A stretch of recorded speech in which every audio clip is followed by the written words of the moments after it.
silently tracing the cracks through the chaos,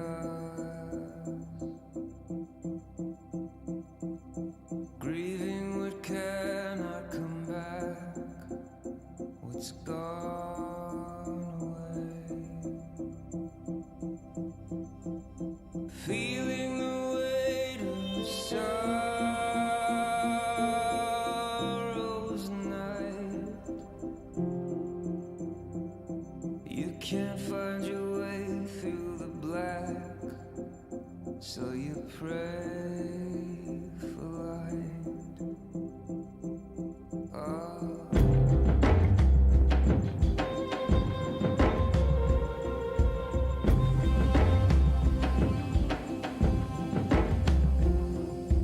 Everyone's trying to find ways to fix it. You know in your heart what you need to work it out. Looking away to a violent sky. There's a deep, dark river rising on the inside.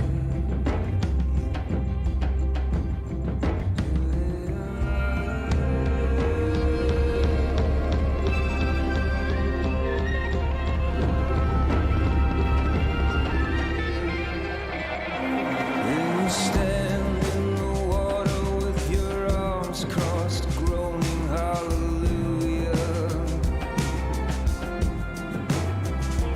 And the trees bow to the east as the sun waits under the sea. Fall into that mystery, or it will pull you under. Fall into that mystery, or it will pull you under. It's okay. Say goodbye. It's okay. Say goodbye. It's okay.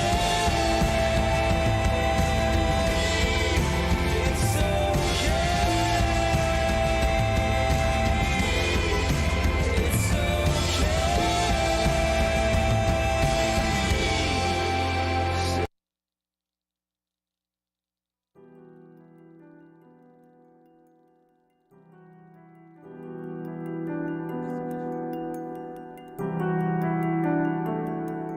Discussion over dinner. This is our home. I came to listen to you, to talk with you, 'cause I don't wanna be a stranger, to find hope with you, to grow with you. And whether we are different or the same, I wanna know your name. Discussion over dinner is sponsored and underwritten by State Street Community Church and the Pax Center.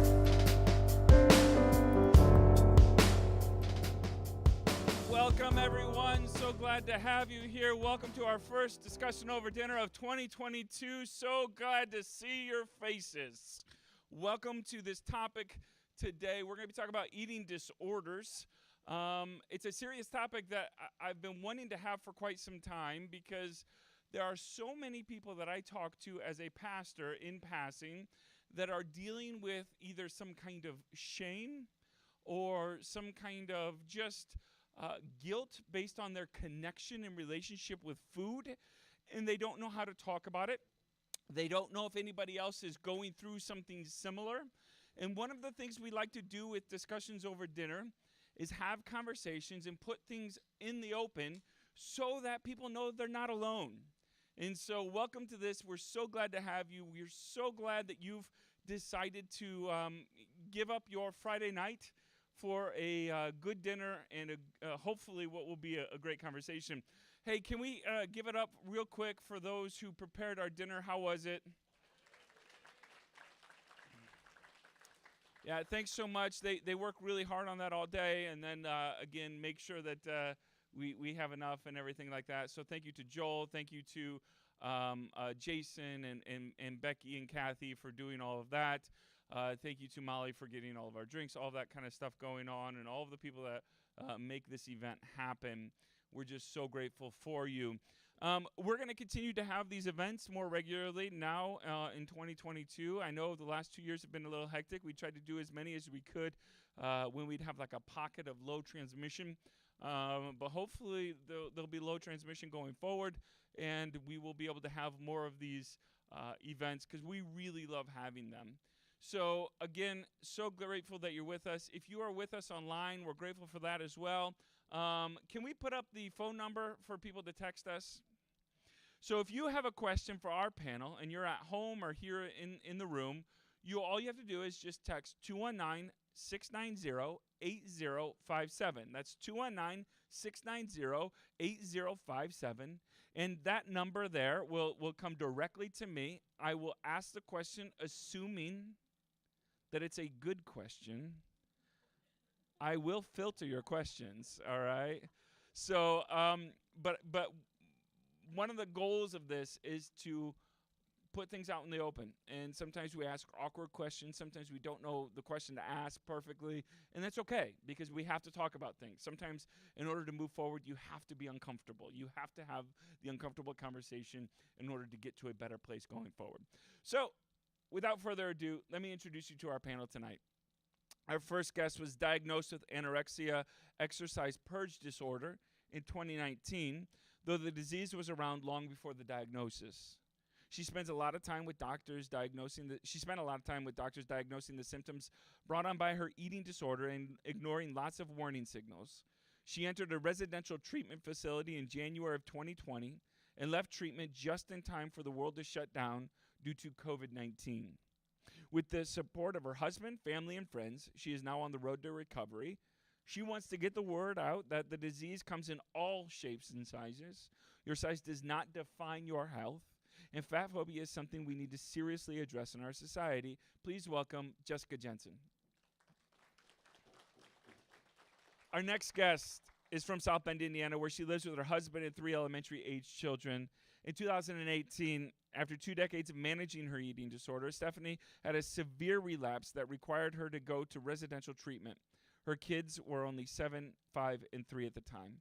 As a working mom with 3 busy and active kids, the decision to leave her family and home for treatment was an incredibly difficult decision to make, but also necessary and something she will never regret. The last 4 years have been a journey of navigating challenging treatment, therapy, and the chaos that comes with 3 young children. She is now in strong recovery from her eating disorder and credits her recovery to her persistence, determination, and the support of people in her life. After spending 12 years working as a nurse with new moms and babies at a local hospital, she recently transitioned to work for the St. Joe County COVID Clinic. She also serves as the board chair at Keller Park Church, a small and active neighborhood church in South Bend, Indiana. In her free time, she loves to bake, read, and paint. Please welcome Stephanie Swanson. Finally, our final guest is a psychotherapist at Elkhart Samaritan Health and Living Center. Her work with disordered eating began in her graduate school practicum, and she soon developed a passion for this population. Her specific interest is in exploring the role that shame plays in facilitating and reinforcing a disordered relationship with nourishment and movement. Subscribing to a Health at Every Size, HAES, framework, her work is centered on changing the narrative placed upon individuals regarding their shape and size and redefining health. Please welcome Carmen Burlingame. Welcome, guys. I'm so glad to have you. We're going to have some conversations, and one of the things that is important about discussions over dinner is these are sharing stories, right? These are sharing your stories, your truth about how whatever our topic has impacted you. So, Jessica, let's start with you. Let's get into your story a little bit more. you talk about being diagnosed, I think in 2018 or 2019. And in 2019, you got diagnosed, but this problem just didn't start there, correct? Take people through your journey a little bit. So through treatment and everything, I kind of figured out. I was in a lot of denial about my diagnosis. I thought, and I'm a very logical thinker, so I was trying to think like, okay, it was this moment that did this to me, or it was this moment that it started. But really, there were a lot of seeds that happened throughout my life that I recognize now were kind of just always kind of like sparks, and then something lit the fire. And I realize that happens to a lot of people, is it can live inside of you, and then the fire is lit. But so there were many years where I was kind of living in this world where people on the outside perceived my behavior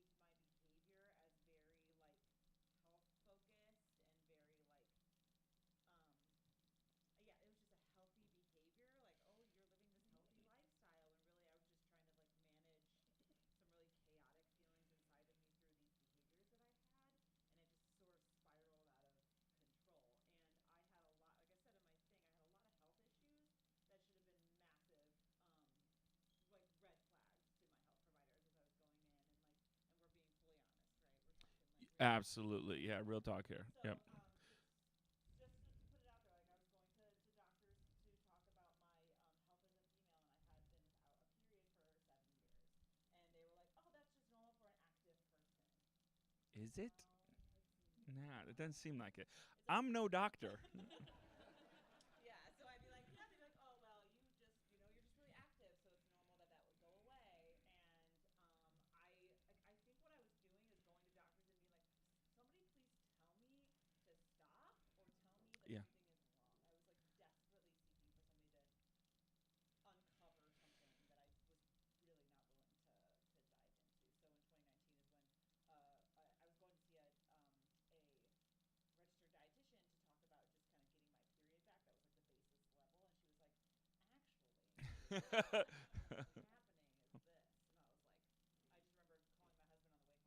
is this. And I was like, I just remember calling my husband on the way home, and I'm just like, I just got this diagnosis, and then everything kind of happened really really fast. Was there, obviously, when you get diagnosed with almost anything, there's a sense of fear or just, a little bit of uncertainty. Was there also a little bit of clarity as well to get the diagnosis? Because it sounds like you were wanting some affirmation that what you were feeling was what you were feeling, correct?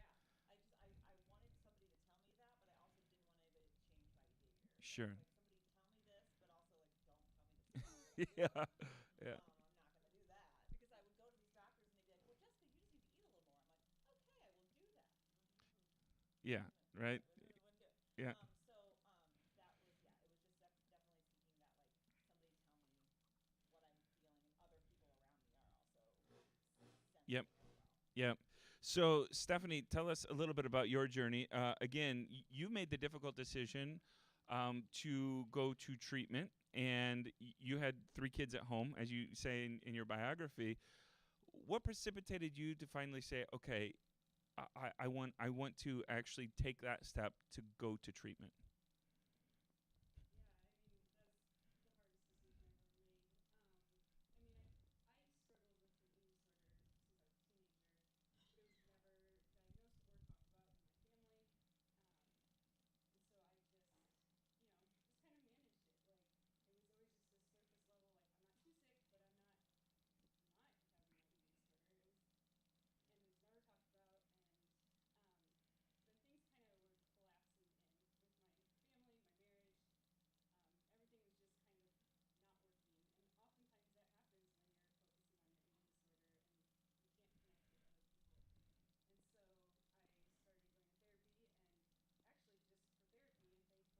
for therapy, and thankfully my therapist was trained in eating disorders. And so that's how it came about. And in this area, it is really hard to find resources. I was on a 3-month wait list for a dietitian who was trained in eating disorders. I could not find a psychiatrist who would take someone with an eating disorder. My doctor said, "Oh, you're just a runner." And Sounds like yeah, that's a yeah. similar. And so like, and I was getting worse and worse. And so the moment that was like the defining moment is, I mean, I was running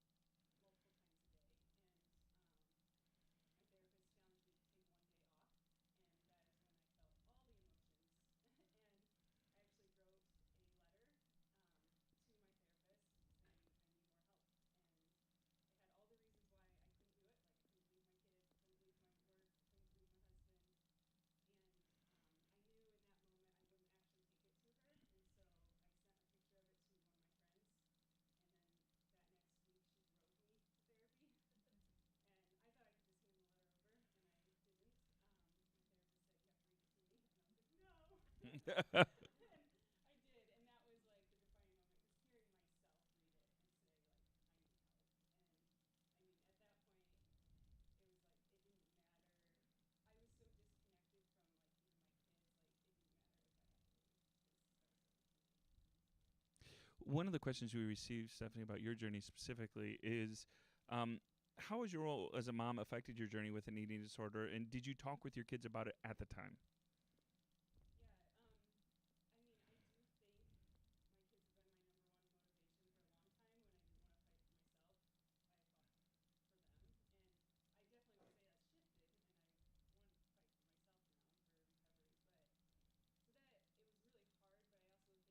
it was really hard. But I also think like had I not had kids, it would have almost been harder to keep going at times. And so when we shared with them, they were 3, 5, and 7, and so we were given the wisdom to talk to them individually because my 3-year-old would have much different questions than my Sure. 7-year-old. And so we sat down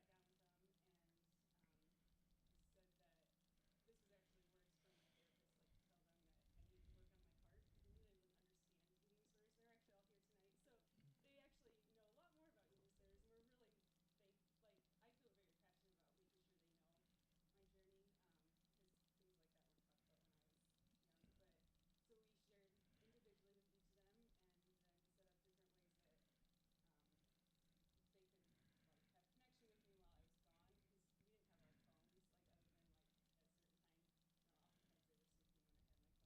Oftentimes they were sleeping when I had my phone available. So yeah. Carmen, you are at Elkhart Samaritan Health and Living Center. You are a licensed social worker. W- You subscribe to a concept called health at every size. Can you explain to our audience listening in the room today what health at every size means? Absolutely. So I like to get real too. So health at every size means that when I had irregular menstrual cycles, I was referred to a bariatric surgeon. That's what health at every size means. So the idea of fat phobia and weight stigma, it's real. And the correlation between weight and health, eh, it's correlation, not causation. And so I feel extraordinarily passionate about the idea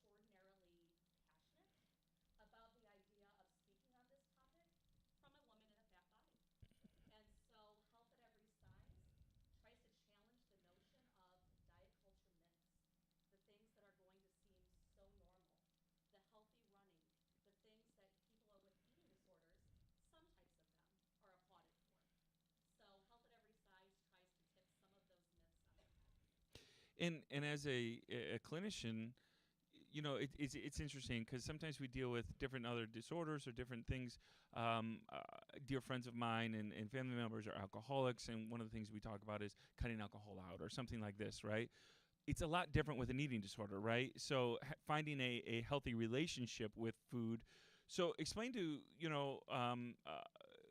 explain to our audience a little bit as you deal and as you help people through their journey with eating disorders. Where do you start there? Like, how do you start with that? Absolutely. So we don't do the just eat more plan that is sometimes encouraged by insensitive parties. But yeah, I do appreciate you putting this into the category of addiction. Mm-hmm. And so we talk about the difference between substance and process addictions. And so substance addictions, you guys are more familiar with those, whether it's alcohol or different types of drugs. And we can see the way that this impacts the brain and the impact of withdrawal and all of those types of things. So we hear oftentimes abstinence is the answer. Yeah, well, we can't abstain from eating, and we need to figure out how it is that we can just eat more to be able to make that choice. And so a lot of this, with the root of most diagnoses, we have to figure out the what it was that made the eating stop oftentimes. However, what we know from malnourishment is that our brains can't always process that one moment. And so it often starts with a refeeding process of becoming renourished again to be able to isolate it from there. So the first step is nourishment, and that's not usually pleasant. Um, and we kind of move from there. And I want to be very careful tonight too because our guests who are sharing their journey are talking about eating disorders from a specific place, but there's also other eating disorders, correct, that don't involve, let's say, purging yourself of food. There are other kinds of eating disorders. And do you want to mention those real quick, too, just to... Absolutely. So one of the things that's been great over the last several years, we see with the DSM, the most recent version, recent of 2013, that's the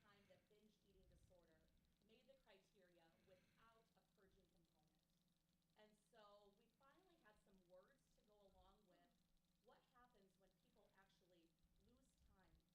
They miss what's happening after a meal with an excessive amount of food involved. And so we have language for that now. We talked about menstrual cycles a couple of times so far. Anorexia used to only be defined and diagnosed if you lost your menstrual cycle. Well, I think about 50% of the population is incapable of losing one. And so what we're able to see now is the idea of men having eating disorders as well. And one of the things that is still currently being studied is the idea of orthorexia. And that is probably a lot less commonly known. And orthorexia is this idea of clean eating to the point of malnourishment. And so that's another one of those tricky things where, eating is good, having a balanced relationship with movement, good. And then there's always this line. And so the DSM and current researchers are trying to find some more of that beyond anorexia, bulimia that we're more familiar with. Sure. Jessica, back to you real quick. So, one of the things I thought that was interesting that you brought up was, in some weird way, what you were living with was almost viewed as, for some people, as like admirable or virtuous, right? You're running all kinds. You're obsessed with healthy eating, these kind of things. But on the inside, there was something that was going on that you knew was not healthy because you were either overly obsessed or whatever it was. One of the things I want to help people understand through this, and myself included, is as you're getting treatment now, and as you're journeying through eating disorders now, what does that look like for you, having a healthy relationship with things like exercise or food? How do you place that now? I think it's still an ongoing process for me. So it's kind of hard to answer because I still question my intentions behind movement and food. Like, am I choosing this because my eating disorder wants to choose it? And we talk about that a lot with our brains. Like, there's a part of my brain that's an eating disorder part of my brain, and then there's the part of my logical, Jessica, true self. For a long time, my eating disorder ruled my brain, and now it used to be half and half, and now sometimes that eating disorder brain comes back and is I question it. So I'm do I want this, or is it my eating disorder? And do I want to move, or is this my eating disorder? But I have to sit with intention in everything that I do in regards to movement and with what I eat. So I have to just and it's annoying sometimes because I'm I just want to be over this. I just want to be done. And then I think if I give up and I don't do the intention part of the work, then I'm just going to go back to what was comfortable and safe, which was the eating disorder part of it. It's miserable, but it's so comfortable. And that's weird to say, but it is like a warm, cozy blanket that you just want to wrap up in because it's where you feel safe. Which is often what addicts talk about, right? Yes, we don't love our addiction, but our addiction's also our closest friend, right? Because your addiction knows you better than anyone else, in a sense, right? Mm-hmm. So then, is this like an addiction? And again, forgive me my ignorance because I don't know, because again, I'm learning. So is this something that you think you will be living with and journeying through the rest of your life? Do you feel like you will get to a place where you're not dealing with your relationship with food anymore? Or yeah, I go back and forth about that. When you were talking about the addiction part of it, the addictive brain, I remember my transition from being in a residential refeeding treatment facility to where I went to an inpatient or an outpatient kind of facility where I was mixed in with other addicts, and I learned more about the addictive brain and learning that yes, I can probably repair my relationship with food. That seems like a feasible option for me, but it's never going to be something that I can forget. I can't. If I do, she'll come back. If you've got a question, I can see some coming in on our text line. You can text 219-690-8057. You can also do that if you're streaming with us live, 219-690-8057. If you are watching this after, like 2 hours later, this always happens. I'll get a text like tomorrow. They will not still be here for me to ask. So you've got to do it while we're streaming live, and I would be happy to ask that question for you. A question for Steph here. In your recovery and in your journey through eating disorders, what is some of the best advice you've received? I think probably the best advice is to keep going. I think for so long, I lived with this just level of eating disorder, and it was tolerable. It was fine. But I do think full recovery is possible. And as I've continued to show up week after week, I've been on this journey for 4 years, and I still go to therapy every week. And it's changed over the years, but I feel more and more free from my eating disorder. And I think oftentimes when you hit a really low spot and you come out and you're I'm somewhat nourished and I can function better and I'm connecting more, a lot of people just stop there. Mm-hmm. And that's when you're gonna fall back. And so I think that's the best advice, is to even when you feel okay, to keep going, because I think there will be a point that. And if you don't mind sharing this as well, because again, I am the captain of the good intention that did not come out right thing. So what is some of the worst advice you've received while you're going through your journey with eating disorders? I don't know necessarily worst advice, but I will say this. And so I had a recovery coach for a while, and there's someone that kind of walks alongside you and texts you. I text her 8 times a day with all my food, everything. And she had told me, she's you're recovering into a disordered world. And so it's not necessarily one person that gave me bad advice, but it's our society. Ooh, that's good. Diet culture, social media, all of that is approved and great to everybody else. And that's horrible advice. Is there, Carmen, as you're dealing and helping people with eating disorders through some of these things, is there a common strand that you see when people come through your doors that they've heard that always kind of makes you lament a little bit that they heard about their body or is there anything like that you hear commonly from people? Absolutely. And I will say that it happens just as much on just social media. Sure. I am the worst person to have on social media because I can't not respond. Oh, I'm one of those. It's hard, right? I'm one of those. So when they come into the office, and whether it's when they're one of my clients, and trying to help them see something that has also kept them alive. The vast majority of individuals I see with disordered eating behaviors, they didn't just decide to wake up and get one. It was helping them cope. Yeah. And so oftentimes what they come in with is not there's a famous adage, people don't come into therapy with a problem, they come in with a solution that's no longer working. And that's so that's how I see individuals. Yeah, that's great. All right, well, we're going to take a break here, and we're going to play a game. We're going to give our panelists a break, and they're going to stay there. They're not going anywhere. But we're going to play a game because we always play a game here, and it's a game where I'm going to test your knowledge a little bit on eating disorders and things like that. If you're streaming with us at home, you can't play. So I'm sorry. But if you're in the room, you can. And if you win, you get a $10 gift card to the Starbucks, a new startup coffee shop here in town. A small little coffee roaster you may have heard of. But I need a contestant. Whose birthday is closest to today? Is there anybody? Aaron, when's your birthday? Okay. Anybody closer to the March 9th? Aaron wins. All right, Aaron. No, not yet. You've got to... No, Aaron. No. Okay, you have to win the game. Though I will say, in all of our times of our probably dozen discussions over dinner, we've not had a loser of this game yet. Because I get to keep score. So, hey, Beck, I don't have my clicker, so I'll have you click through these, okay? So let's go with the first question here. Hold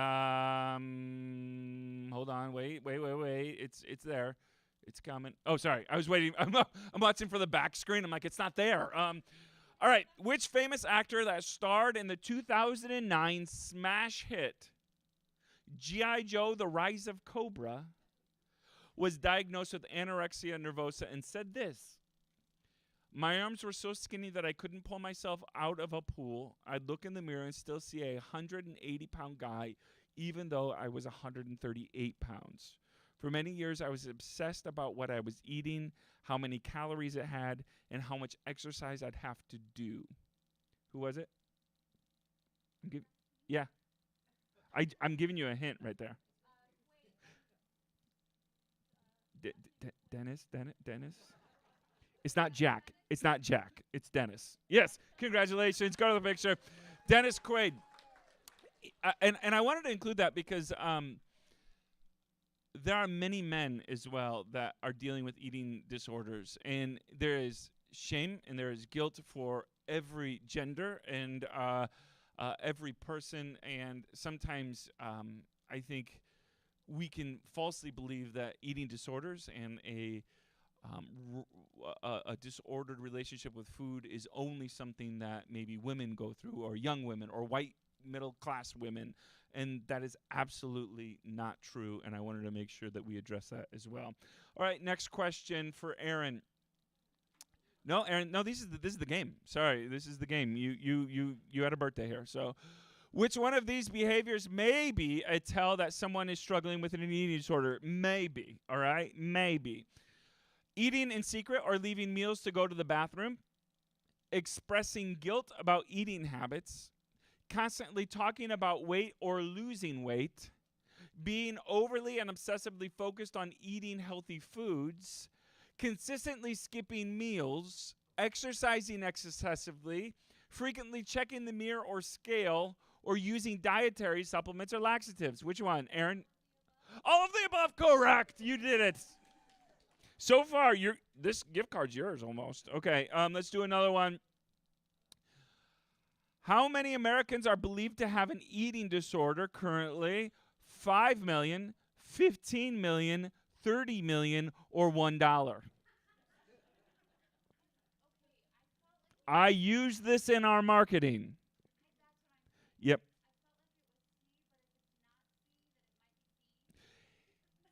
It is C. It is C. I used it in our marketing. Correct. Way to go. Way to go.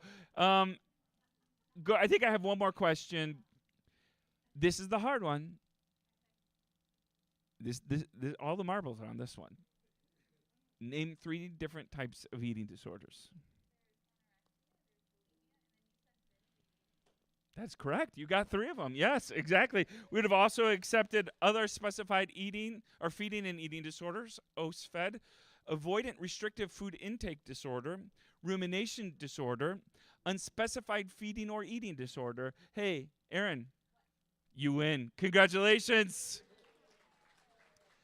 All right, that gift card is yours. I have it. Don't leave without getting your gift card before you leave. This is why you come to discussion over dinner for winning games. We've not had a loser yet at our game time. All right, if you have a question for our panel, 219-690-8057. That's 219-690-8057, whether in the room or you are at home watching with us live. You're welcome to text us a question. We'd love to read it here. Let's get to some questions here. Interject for a moment? Yeah, absolutely. All right, so I wanted to interject for a moment. Yep. One of the things that we talked about was well-meaning intentions that we don't know the impact of. Sure. And so I need to address numbers. Yeah, please do. So I felt it. I saw it. I needed to say it. Yeah, please do. So one of the biggest things to help somebody in recovery or anyone in society with challenging a disordered eating narrative is we stop using numbers. So in treatment, there are no scales. There are no calories. There are no macros that we are counting in foods. And so when we are doing any sort of treatment, We don't measure things in any sort of quantitative way. And so even when we see people speak out about their eating disorders Sure. and they use numbers, it's just a reminder that this is something that can be really challenging for people still in the midst. So the quote from Dennis Quaid where he says, I was looking at the numbers, right? I saw that as well, and I thought, because I had been told before this conversation that numbers are actually could be a trigger, right? And I think it's so important to bring up. So thank you so much for bringing that up. So let's get to some questions here. What triggered you to realize, and this is for Jessica or Stephanie or anybody really that is up here, explain please why you thought you had an eating disorder and what triggered you to realize you had an addiction.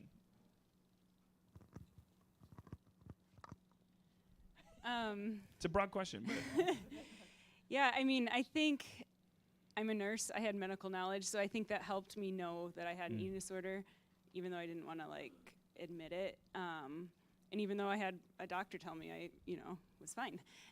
So I think that triggered it. With the addiction side, I couldn't stop. I couldn't stop running. I couldn't stop obsessing about the scale or numbers or calories or anything like that. And so that's the addiction side.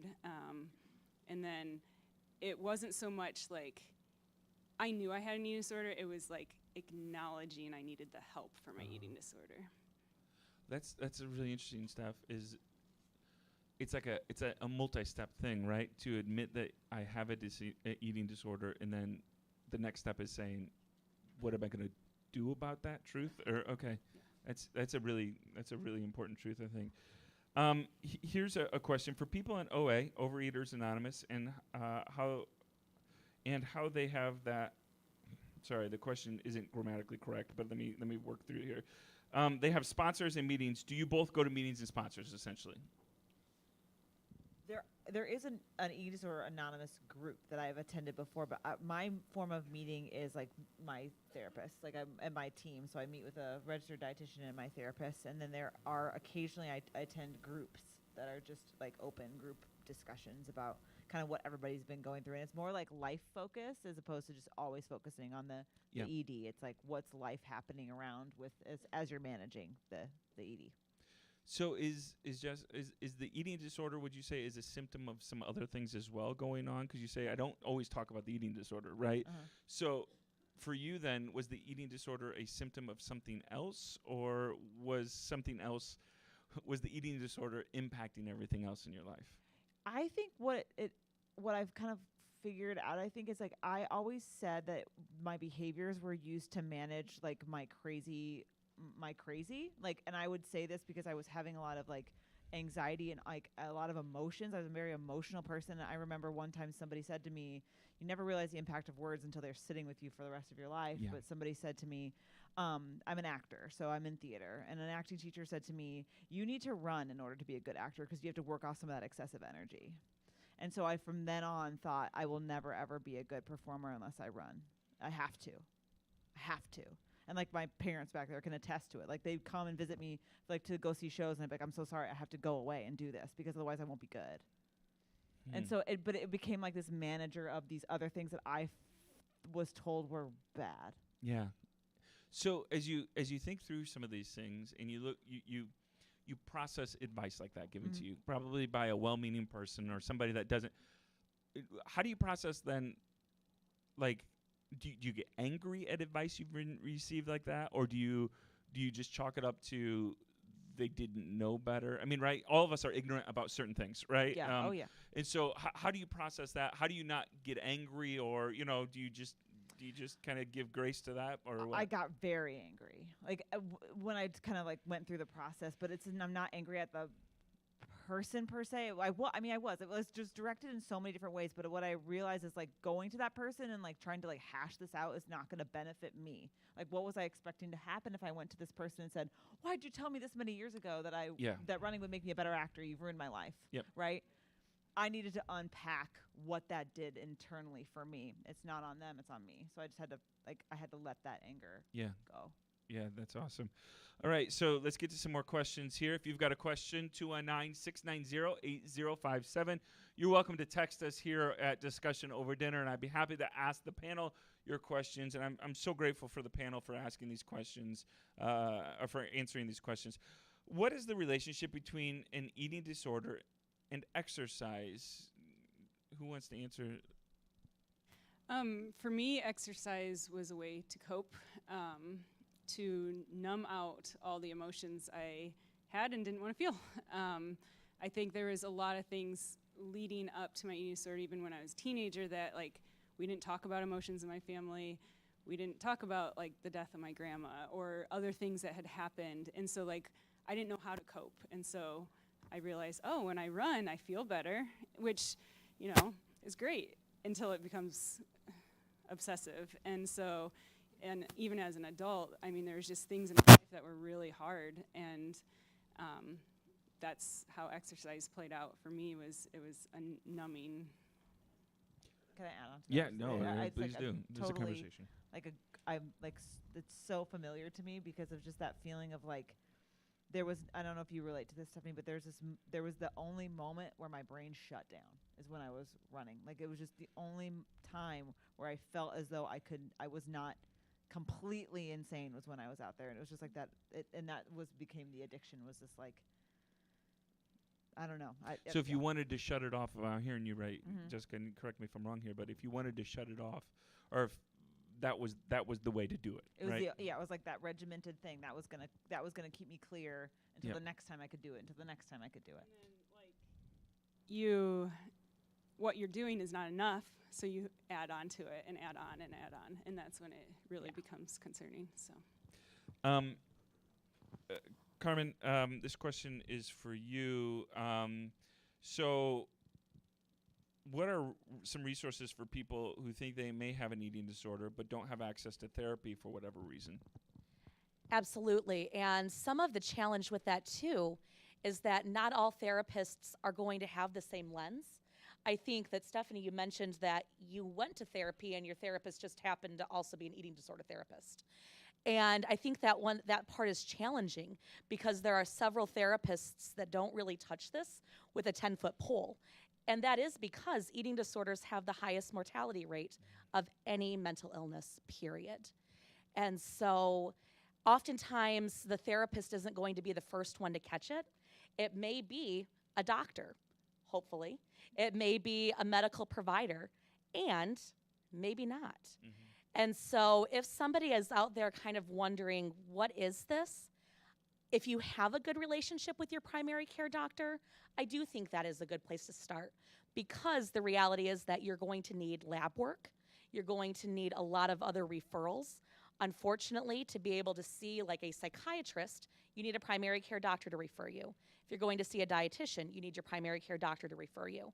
And so if that is somebody in your life, wonderful.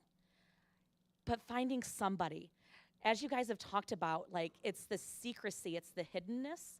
And sometimes if you just talk to anybody and say, this is a thing, we all have Google.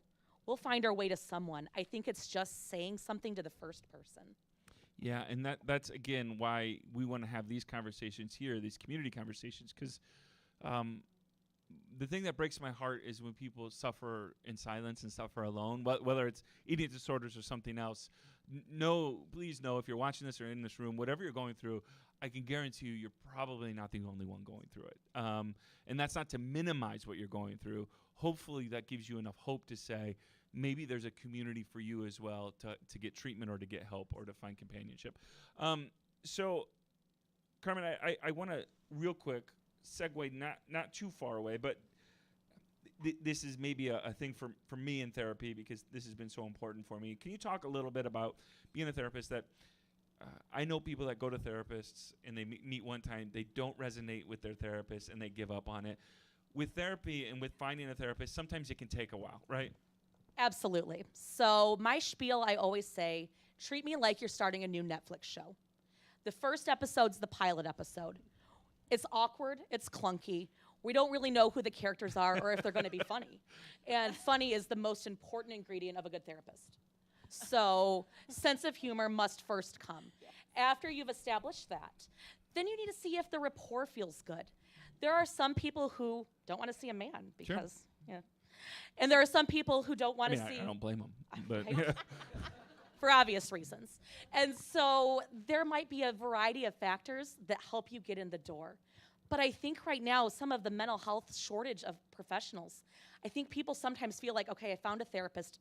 This is it. It's them or no one. And I should just be grateful that I found one. No, not all therapists are created equal. And so if it's not a fit, it really can be that it's not me, it's you. It's not the traditional breakup line. yeah, that's. I just wanted to make sure we talk about that because and again, it's just because you don't resonate with the first therapist, or again, give them a shot. But if you don't, find someone that you do, right? So I say give me 3 episodes. Yep. If I can't convince you in 3, drop it. Like let's find you someone else. And I always say, please don't ghost me. Let me refer you to the next person. yeah, I'll help you find someone. Right. Exactly. All right. Here's a question. This is interesting because I'm not gonna lie. We had internal conversations about this. How do you feel talking about food over dinner and eating with others? No. I mean, because we're having a conversation no, here no. over dinner and things like this. I assume you probably would have had dinner tonight anyway, right? Yeah, So the thing that I would say in my recovery that's helpful is like, especially with my husband and in relationships with people, is like if there's something that comes, I want to talk to you about food. I actually really enjoy food. I come from like a very like food focused cooking family. Like we're always in the kitchen doing this stuff together. But if you have a problem or you're feeling like something's going on at the table with me with eating disorder stuff, not at the table, not before dinner, not at dinner. Talk to me like later, because then it like really starts to like trigger stuff at the table. Sure. So, but other than that, I want to talk about it. I don't want to feel alienated from the conversation. But that's again my personal. sure. Steph, you have anything to add there? Yeah, I think, I think it depends where you're at in your recovery. I think if you're just out of treatment, it is a lot harder to eat amongst people than it is like where I'm at in my recovery. I will say for me, I have had experiences where I was treated different because people knew I had an eating disorder at like a collaborative meal. And that was always really hard. Like I just wanted to be treated like everybody else and let me choose what I can eat or can't eat, or I should eat anything, but like, let me choose where I'm at in my recovery instead of someone else choosing for me. But I do think it depends, if you have a loved one, it's where they're at in recovery, and I think having that open discussion with them too. So. And if you've got a question for our panel, whether you're streaming at home or here with us in person, 219-690-8057. Some great questions coming in. I'd love to ask them for you. Here's a question for Stephanie and Jessica. I think both of you maybe mentioned, and forgive me if you didn't, but maybe feeling some of these a disordered relationship with exercise and food maybe even happened as a teenager, or at least before, if you had to go back now to talk to yourself as a teenager, or there's another teenager in this room or something that's going through something, what would you tell them? What do you wish you would have known as a teenager that you don't know? I think as a teenager, I even without much knowledge knew something was wrong, but no one talked to me about it. And I think there was this fear, and probably this fear of how I would react or what I would say, or, the shame from like, oh, what will everybody think of her or our family? And at the same time, I remember being incredibly lonely, and like, I wanted someone to say something to me. Like, I think I wasn't using the eating disorder for that attention, but I think I wanted that. Like, and I probably would have reacted really poorly. I would have been like, I'm not getting help. I don't want that. That was my eating disorder. But at the same time, if someone was able to get past that, I think that's what I wanted. So I would say, like, have those hard conversations and know that the reaction is like their eating disorder reacting to you and not the person. Because I think really deep down that person wants the help. That's really good stuff. Is to, if you're somebody you love might have an eating disorder, sometimes I think what Steph said was really good there. Sometimes it's the eating disorder speaking, and because we can all get hurt feelings, we can get and that's a really good reminder. Jessica, did you want to add anything to that? I don't was like, my heart was like, oh. Yeah.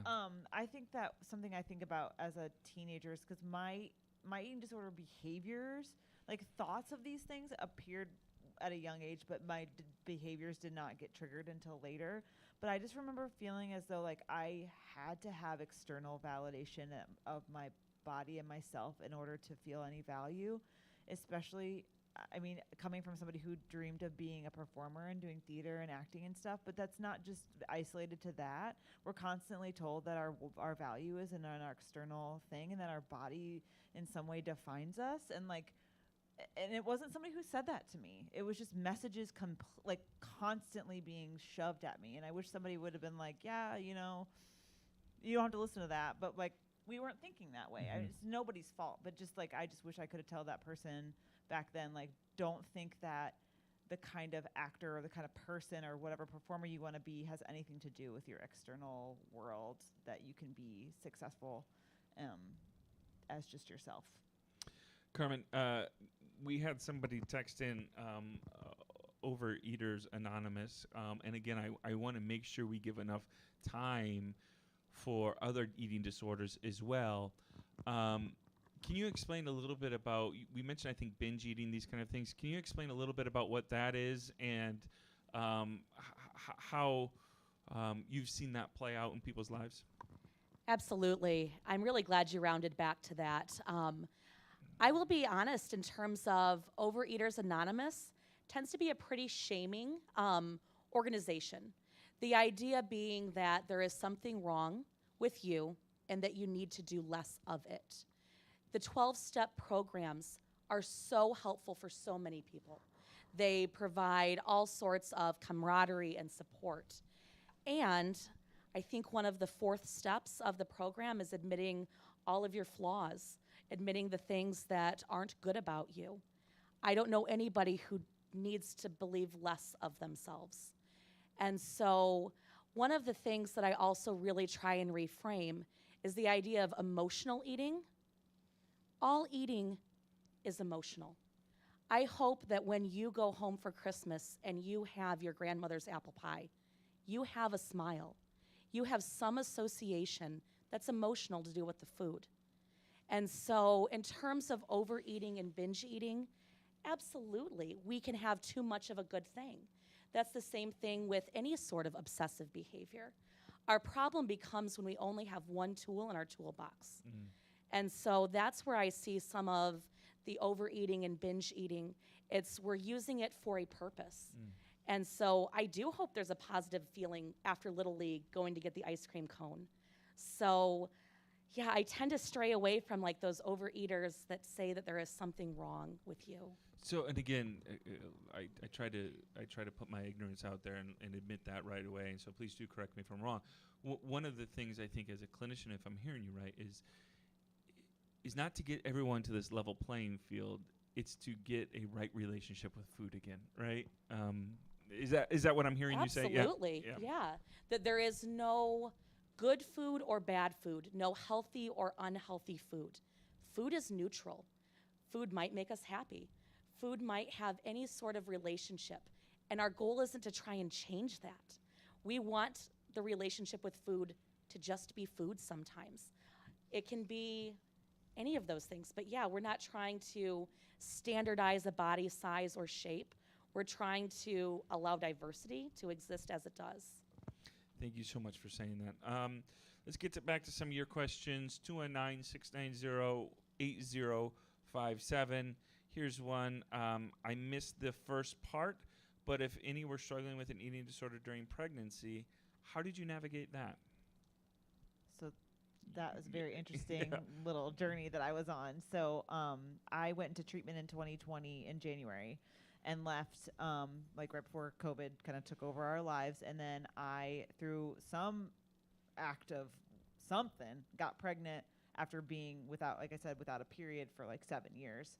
Got pregnant. It was wild. And it was a really, really hard experience because I had not made peace and or been able to adapt to my changing body. And then if folks in the audience have had babies, know that then your body is completely out of your control. And also I had a lot of really deep fears about messing it up through a relapse. Like I had wished and hoped for years that I would be able to have a child, and then to think, oh my God, I'm in this recovery process, I'm gonna relapse, and I'm gonna lose this. So this whole time is just kind of like continuous cycling. And the resources that are out there. I found one book, like one resource that talked about recovery and pregnancy, and it was a very isolating experience because there just wasn't a lot of resources. And thankfully my therapist and I just kept up with all that just constantly through the pregnancy, because it was a difficult navigation. Steph, anything there for you? Yeah, I mean, I think my eating disorder was pretty, like, just there, but not really super active during my pregnancies. I know, like, mentally, though, like, I would be curious to be in the mind of someone that doesn't have an eating disorder that's pregnant, I guess. Because, like, I think mentally, like, though I'm growing these babies, like, I'm hating myself, in my body. And I don't think that's probably normal. So I don't really know. So. Carmen, this is a question for you. I know we've got some in this room. We've got some people in school to be social workers or in things like this, some people that work in schools. From a clinician perspective, are there any reputable training programs that therapists can participate in to learn how to better support those in recovery from an eating disorder, or is this an area that needs further development? All of the above. Okay. So to be a certified eating disorder specialist, there are specific trainings for that. That is a fabulous option. I don't have that credential, honestly. It's one of those trial by fire things in my experience. I never intended to work with eating disorders. I fell into it sideways, and then I was in.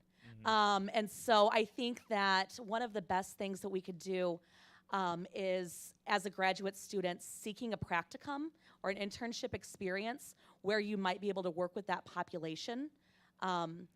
Nate, can I tell you my first experience, my first night doing an eating disorder group? Yeah. I brought cheese and crackers to the group with the eating disorders.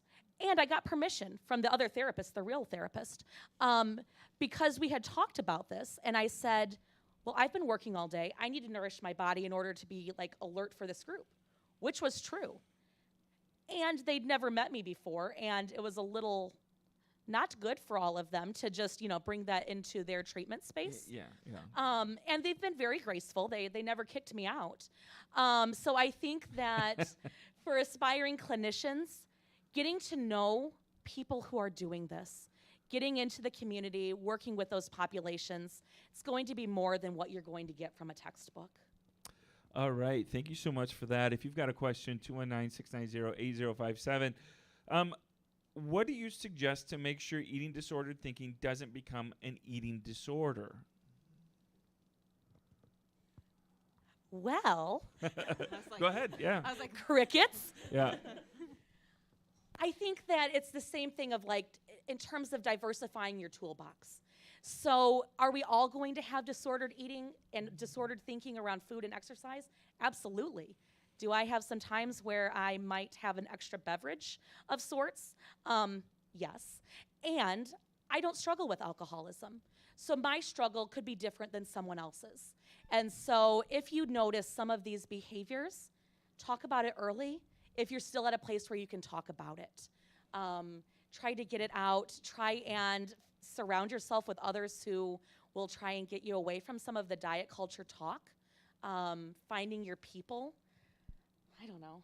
I keep thinking too, just about like little things where you, like you were saying, like somebody says to you, like if you're really thinking like I might have an unhealthy relationship with food and or exercise, and if you say to yourself like, okay, well I'm gonna take one day off. If you can't do that, there's a problem. If like there's a food that you've avoided and you're trying to figure out why, like I remember like certain things I'm not going to say what, but certain things would be put in front of me and I would literally feel a sense of like fight or flight, like I was going to die. That might be a problem. And I'm making like light of something very serious, but just like it can be a question to yourself, like to start with, like, what does it make me feel if I'm asked to let go of a certain behavior? I'm not a No, that was a great answer. I'm like, oh, she nailed it. Yes, I think if we figure out the emotion that goes with it, if there's some sort of fear associated with stopping that behavior, like that's a cue.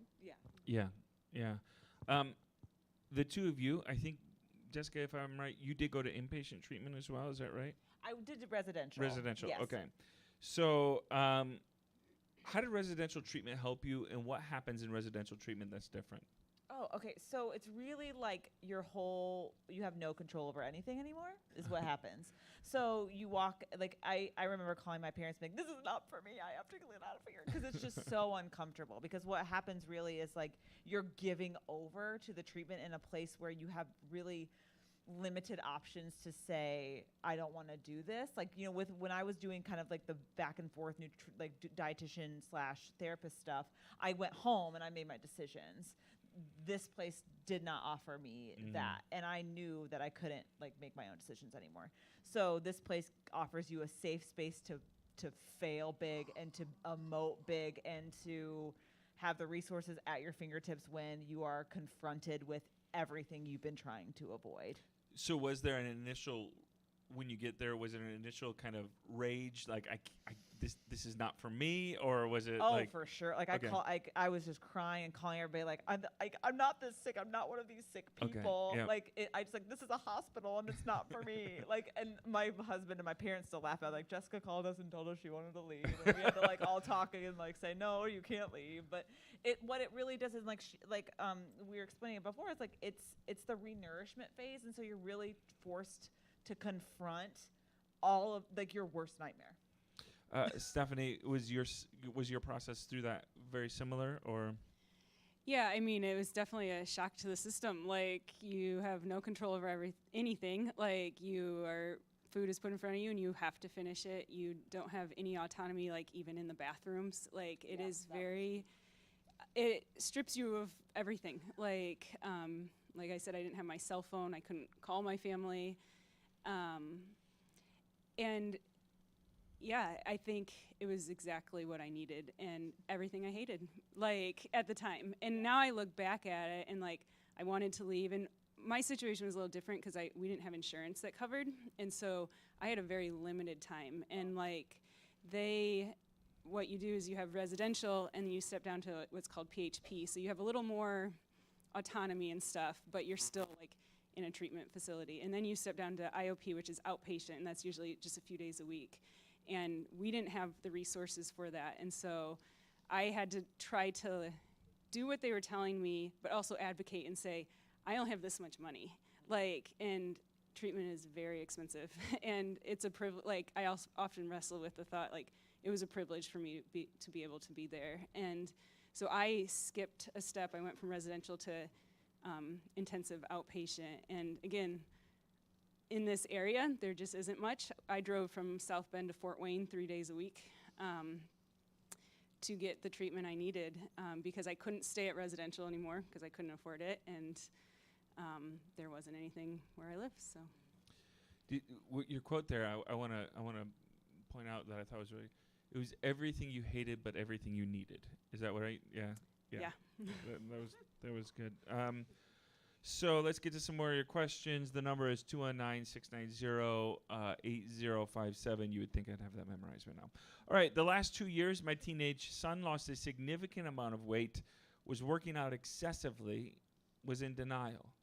His labs were off. He got an injury that restricted him playing his sport, causing depression. After getting help from a sports nutritionist, as well as tons of family support, having surgery, and some counseling, but not consistently, it has improved. And he's gained some weight back, looking much healthier and much stronger and feeling better.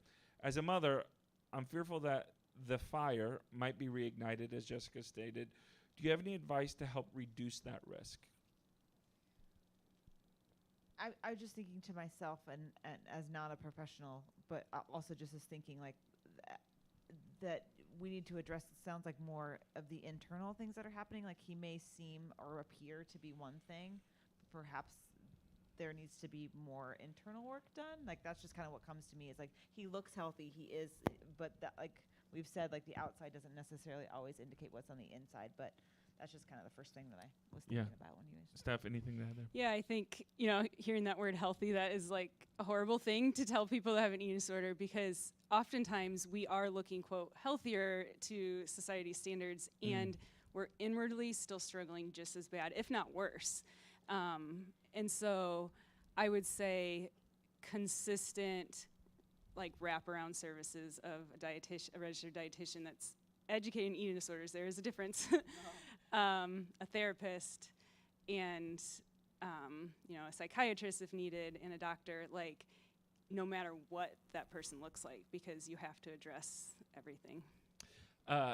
Steph, and Jessica, especially for you two, can we talk real quick about triggering words and triggering phrases? Because, again, people don't realize it, right? They don't know. And you mentioned that, Steph, healthy, right? Oh, you look healthy, right? Because, again, going back to something Jessica said, eating well and running and doing all of these things, people would perceive you as a healthy person, right?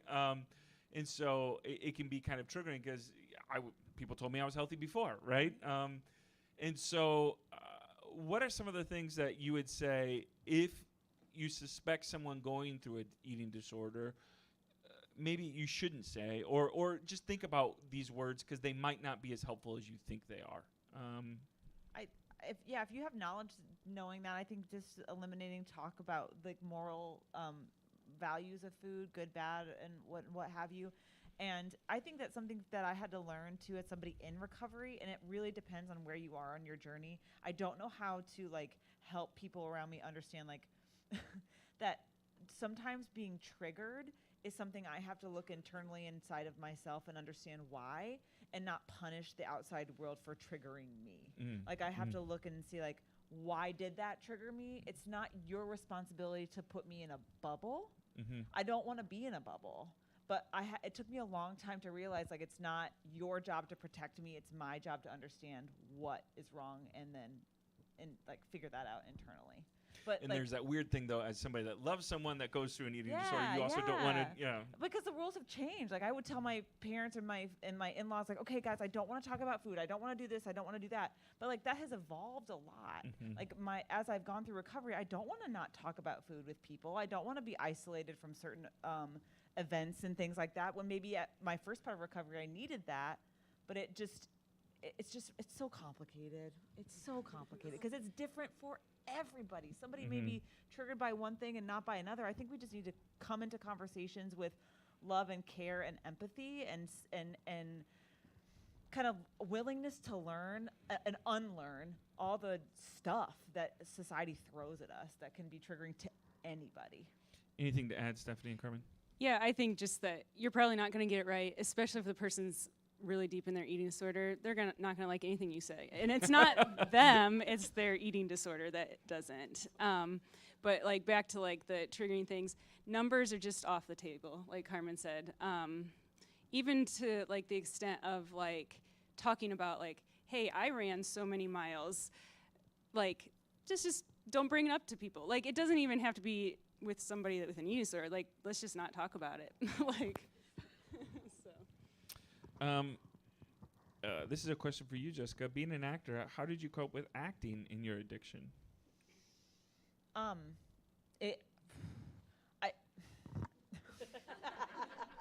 It's hard because I'm coming to a lot of mixed feelings about that, because I left it within the last few years. I left it because I was too sick to understand. Like I just lost sense of myself. And I didn't know how to pursue it anymore without getting sick again, because I felt as though the world valued me in a certain way, and I didn't know who I was as an actor without that. I think about that a lot. And I think it's something that I really wish, like I'm working towards making peace with, understanding that my value as an artist isn't being seen, but it's my ability to tell a story. And I'm just still working on healing that. I hope to get back to it someday. Great. Thank you so much for sharing that. Carmen, this is a question from an educator here. And it's interesting because educators sometimes are on the front lines of mental health and helping students. And, they see kids and they know what maybe, what a kid might seem like every day, and they come in different one day, and they can be the first response to seeing something different. So are there some warning signs that an educator should look for? First of all, thank you to the educators in this room and this audience. Like, love you. You guys are the hands and feet, like, of any of this type of stuff. So I think in terms of your role there, I don't think it's your role, but since you're going to be playing it, it's the same thing that you would notice. Changes in behavior in terms of withdrawn, emotions. You're not necessarily going to see changes in eating behavior. I don't think it's important to check lunch boxes. If you do notice, I don't want you to be expected to see, like, does that person go to the bathroom within 30 minutes of having finished the meal? I think that's too high of a burden. But if teachers can notice that person seems more withdrawn, that person seems to be looking differently in their clothing, those can be warning signs. But I think one of the things that we know about our disordered eating population is they tend to be really high-achieving women and men, but it's oftentimes your like star students, your top performers, your highest achievers and strongest athletes. That's where we see this pop up a lot. So it might be a kid that's perhaps even an actor and really good at masking this. And so changes that occur would be wonderful to notice. Yeah. People that put a lot of stress on themselves too, or a lot of pressure on internal pressures, these kind of things. Because again, I think one of you said it was your way of coping, right? It was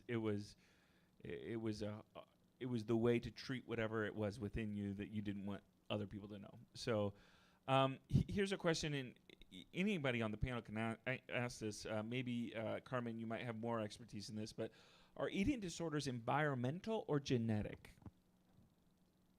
Yes. Okay. It is. It's one of those, it's both and. And what we're actually seeing more recently is like the study of epigenetics and actually how DNA is rewired based off of your parents biologically, their disposition to disordered eating and their relationship with food.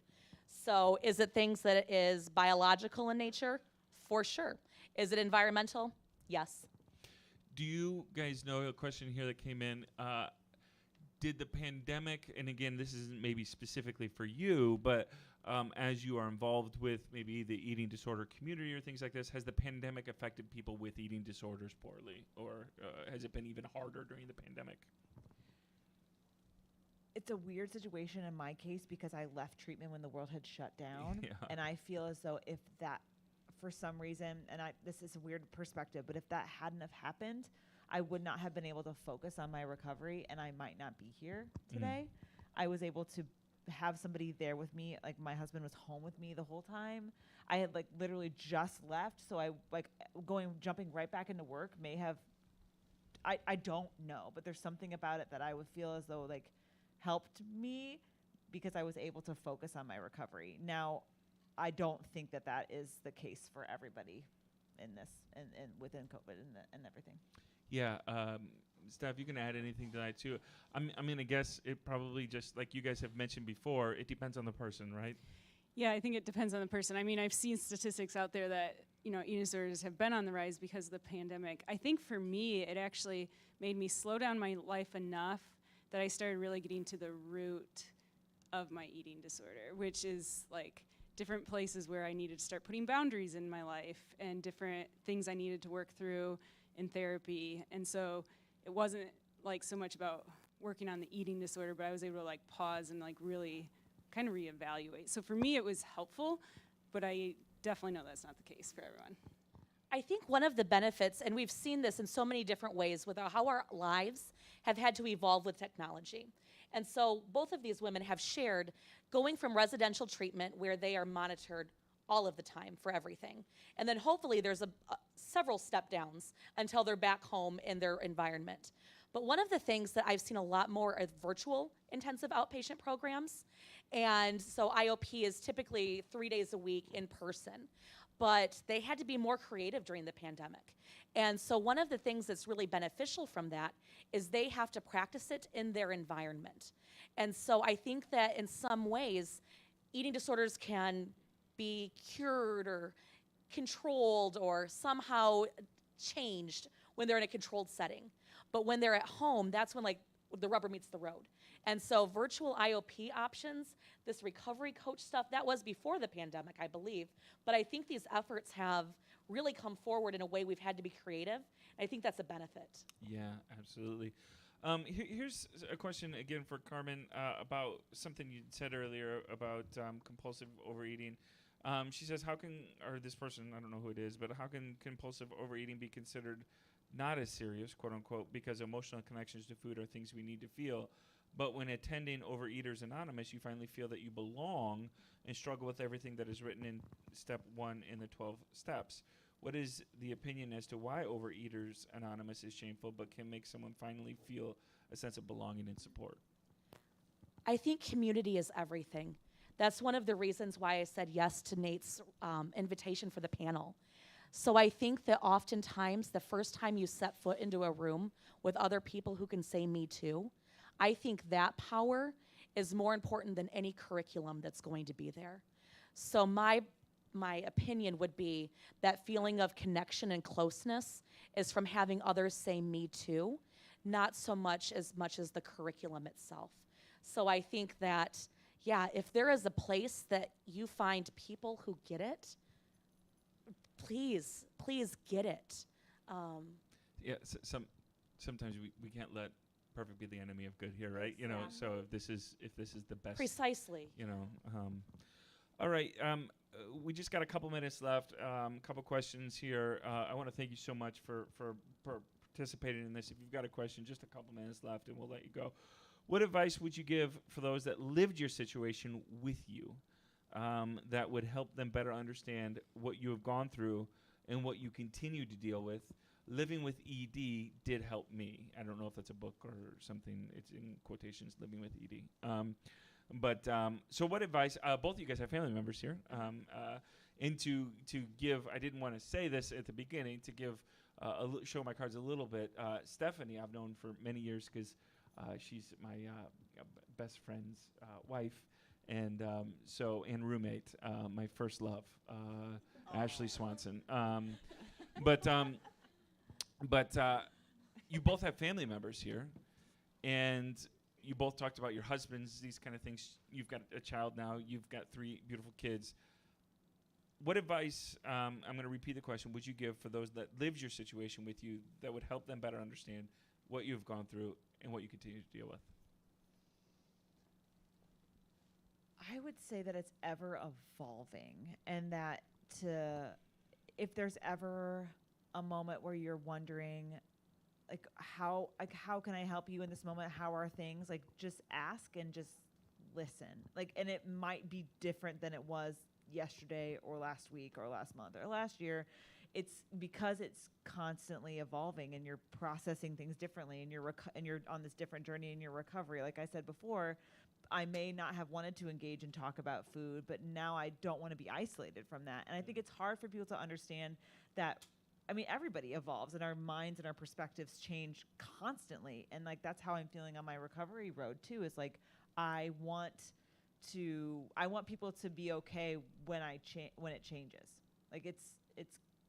It's not gonna, my recovery journey and my support system isn't gonna always look the same. I'm gonna need different things from you, and I hope you would ask, and I hope you would listen and take that in, and not but you used to say it was this. Yeah. Well, it's not that anymore. So do you invite people into the change and the evolution and say it's okay to talk about this now? Or especially if you've maybe given a parameter or a boundary Right. before, do you then tell people around you it's all right to have this conversation now? I try, and I sometimes want to protect those I love. I want to protect their feelings Yeah. and their intentions, because the people that are surrounding me, my support system, is coming from a place of love and care and support, and I want to embrace that, but I also want to say, or I shouldn't say but, and I need you to also maybe think of it this way. I know my husband is always open to things, because sometimes he'll start to do something that's been a past thing for my recovery, and I'm like, oh, don't do that anymore. I can't handle that anymore. So I think it's just about conversation and being open and understanding that it's not linear and it's always going to be going like this, and to just kind of come along for the ride. Steph, anything to add there? Yeah, I think open communication is my best advice, but like, I don't know, like I don't know if it's where I'm at in my journey or whatnot, but like not just my husband or my kids, but I've had so many friends come alongside me too, and like I just feel really thankful because not one of them have given up on me, even when when things do get bad, and they have asked the hard questions. I have a friend that I think she's watching online, but that every Monday still she texts me and says, "How was lunch, Steph?" And like, I don't need that accountability anymore, and she hasn't stopped. And like, to me, that just means so much. So like, my advice to anybody else is like, just keep going with us. You know, it's interesting because I think we're all craving commitment in relationships outside of just our romantic relationships, these kind of things, that people are with you even when sometimes you want to chase them away, that they know that just because there's a season or a moment where it's hard, when people show that commitment that they're with you and they love you, there's just nothing like it as a human emotion. Add one thing too, Nate, just Yeah. as I'm thinking about this, as you bring this up, like the people who are along with you, I also feel as though if you see something in somebody that's in recovery, or if you're close to that person, I want people in my life to feel brave enough to come to me and be like, "What's up? I see something. I'm sensing something," and to not be afraid of, we used to say, of poking the bear, of making it angry, like, because you don't want to like wrestle it, but like I do feel that too, like, yes, listen to me and understand that I'm in a different place in my recovery, but also know that I love you enough and I want to be challenged if you see something that's making you think twice, because there's so many times that people in my life have said, "I wish I would have said something to you before," and I don't want that to ever stop. I want them to be invited to do that. All right. Well, I want to thank everyone for being here tonight. And I'm going to ask the panel one more question. The question we always end every episode is, what brings you hope? And so I'll let you give a second to think about that before I end here. I want to thank you for being here, for being a part of this conversation. Maybe you know someone going through an eating disorder, maybe you don't, but now at least you know more about it. And I can promise you, you have a neighbor, you have someone in your life that might be going through something, whether it's binge eating, or whether it's anorexia or bulimia, and so our goal here is not to fix every problem. It's to learn to be better listeners, learn to be better people that love our neighbors well, and so hopefully you understand just slightly better. None of us are experts. Slightly better what your neighbors might be going through. I want to thank our panel here. Will you please give them a round of applause? Can you also continue to give a round of applause for those who prepared tonight's food? It was great. Thank you. And I encourage you to follow us on Discussion Over Dinner. Find us on Facebook. You can follow us there. We'll have more conversations. If you're not in LaPorte and you want to continue to follow us, great. We always stream the conversations. We have different conversations. We've had conversations on race. We've had a conversation on the Latino American experience. We've had a conversation on education. All kinds of different conversations just to hopefully better inform us by people living through that. And so we'll have more conversations this year for sure here at State Street Community Church, and we hope to have you a part of that when you can. So our final question of the night before we dismiss goes to the panel, and I'll start with Jessica. We end every conversation with this. What brings you hope? What brings me hope is conversations like this and seeing like increased awareness and representation of the different ways in which this disease can impact the world and the way our society is impacted by it. And also what gives me hope is my little baby girl. Steph? Yeah, I think conversations like this, and honestly, the fact that I'm sitting here, I think, 4 years ago, I was so hopeless. And, I didn't think I would live, honestly, because I was that sick. And so, to be able to talk here and say, this is what it's like, and you can get through this, gives me hope. Carmen? I wanted to go first because I wanted to say discussions like this. Yeah, it's okay. You can copy. You're original. Okay. So it's this. We can have conversations in echo chambers. I can talk to other disordered eating clinicians all day. I can talk with my clients one-on-one or in group settings. But it's when other people in the community, whether you know someone, and you do, right? Like they do. You know someone who struggles, whether it's full-fledged diagnostic, you know someone who struggles. And so it is these conversations, it's making space, it's raising awareness. This is what my hope is. Well, again, I want to thank you. You guys have blessed us with this conversation. Thank you for showing vulnerability, showing conviction, that and inviting us into your journey. Thank you so much for being here, for being a part of this. Again, conversations happen like this because people are willing to listen and learn and be a part of growing together. And I so appreciate that. Hey, be good to yourself, be good to others, and go in peace. Thank you so much for being here.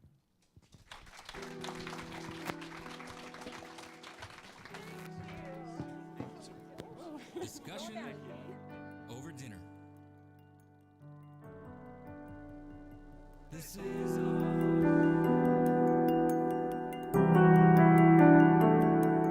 Discussion over dinner.